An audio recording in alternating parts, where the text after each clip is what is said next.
Hey guys, just doing a quick video update of what I'm working on currently at the moment.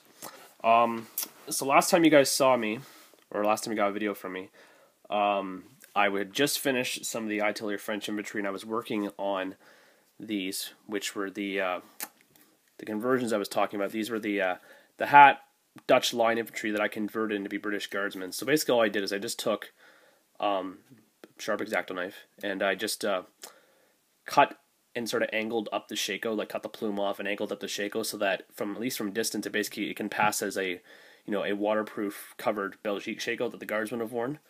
And the reason why these figures work as guardsmen is because pretty much only the guards are. This was unique to the guards units, but they actually tucked their trousers into their short gaiters, which again these figures clearly show because that's also a trait that was done by the Dutch infantry, but it wasn't done by any other British units.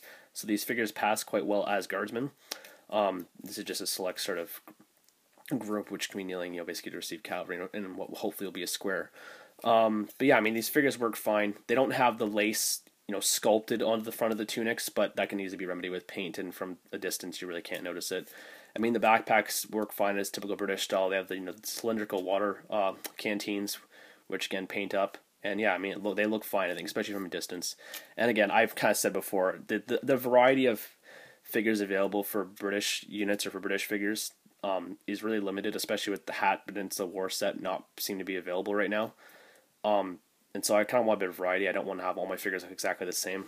So I'm sort of having to deal with taking sets which aren't supposed to be British and converting them into British or Allied troops just to get a bit of variety in poses, and sort of also just so I kind of try something new.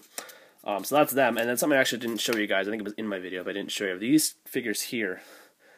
These are some of the. These are actually conversions, although it's just paint conversions. These are the Prussian Jaegers, I think. Jaegers, can't exactly remember what the actual code number is. But what I've painted these guys up is that they've been basically painted up as King's German Legion troops, because in the King's German Legion line battalions, within those battalions' light companies, there was select men from those companies who were issued with Baker rifles. The company was mixed up a composition of mostly muskets, but there were some select sharpshooters which were issued Baker rifles. So what these figures are, they've been painted to be those troops, because they obviously have shorter muskets, and they clearly have sword bayonets of some description hanging off their waist belt. So I painted up as those sharpshooters of the King's German Legion line battalions. They have blanket rolls, which wasn't really a thing done by British troops, but for KGL troops, I mean, the standards were slightly different, and so I figured it wasn't as critical. And again, I just want a bit of variety in my British troops, and I have to kind of make sacrifices. And again, I think from the distance they look fine.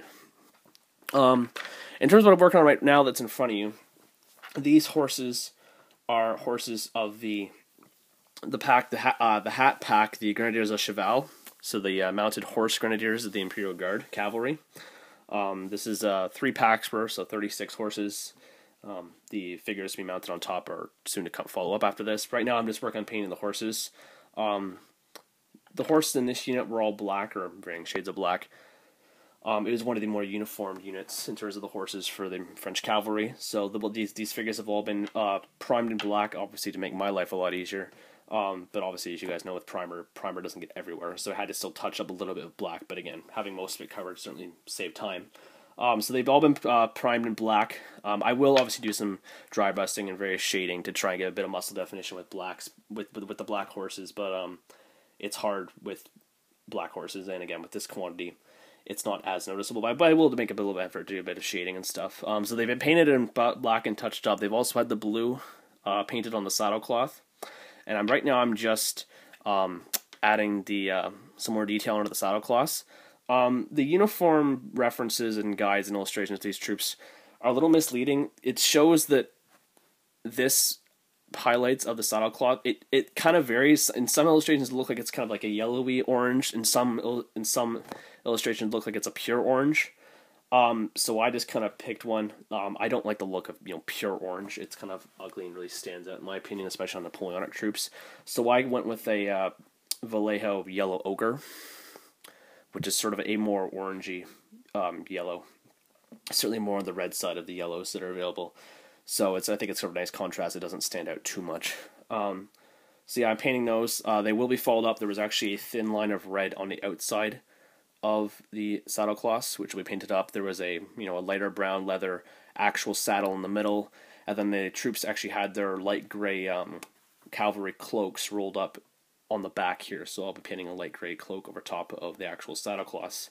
And then they had black leather harnesses and strapping, but they had a mixture of silver and brass actual hardware and fixings on them, so that will be painted up. And again, I'll take some white, add some white tips to the noses and around the hooves and the feet and stuff to get a bit of variety, as black horses would have still had. But again, at least the nice thing about these is the black horse, it sort of takes away the time of having to get a bit of variety, which is nice. I'm not sure if I'm going to get these horses painted and go right into actually painting the mounted figures, or if I might take a break and do something else and put these horses aside and come back, just because it can get a little tedious doing cavalry, in my opinion. And if I don't do that, what I also have based up right now is I also have some of the hat British Light Infantry primed and based on their little caps ready to go. So I might do those in between doing these horses and the actual figures for them. But still to be decided. It'll see how I feel. Yeah, and this is what I'm painting out right now, guys. I don't know if I'm sure other people do this. What I've started actually doing with my paints is because obviously, as I mentioned, since I moved, my desk has become smaller, so I don't have the space to sort of spread my paints. I kind of leave them all over the place, which obviously reduced the ability for me to kind of just pick one up and know which color it is. So what I've had to do is I've actually just been painting the caps in the paint color. That way, if I have them in a big box like I do over in the corner here, it's a lot easier for me to just kind of look at the cap tip as opposed to lifting every single one up to see which color it is. Just because it's a necessity with limited space. But anyway, that's what I've started doing, guys. This is what I'm working on right now. I'll keep you updated as I can, obviously. As I mentioned, with school and moving and jobs and everything, life sometimes catches up. But I'm poking away because it's relaxing, and I'll sure to give you guys some more updates as these figures come along. I'll do a video hopefully once this unit's all finished and based up. Anyways, that's where I'm at right now, guys. So feel free to watch, leave comments, and I'll catch you guys later. Cheers.